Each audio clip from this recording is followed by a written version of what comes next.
وقتی که مردم ما در مسیر راهی که از اینجا عبور و مرور میکنن امنیت نداشته باشن، هر روز از اون که تلفات بیتیم، یعنی مجبور هستیم که این خساره را متحمل شیم. یعنی قیمتی که راه ها بسته، راه اکمالاتی که از پایتخت مناطق مرکزی وصل است، خوب اگر ما بسته نمیکردیم که اینجا هر روز این تلفات بود، هر روز این ضایعات بود، هر روز اینجا مردم ما بی عزت میشد، اینجا کشته میشد، اسیر میشد.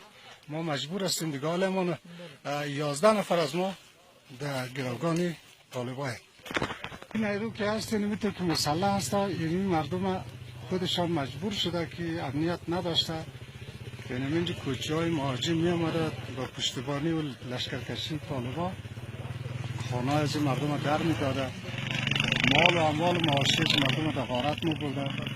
مجبور شده که اینا سلاح از پیسه شخصی خود خریداری کرده، مسلح شده. اما حساب لوجستیکی از این همه هر کدام از ما خودشان یعنی دریشی که به جان از ما خودشان دریشی خریداری کرده آورد، در کدامشان من پوشیده. در ارتباط لوجستیکی از خود مردم، از نان، از آب، از تمام چیز، از لباس، خود مردم تایید زیاره دیده. چون این نیروی مردمی است، خیزش مردمی است. خود مردم، مردم نان برش تیار میکنه، مردم تیل موتر برش تیار میکنه، مردم مرمی برش میخره.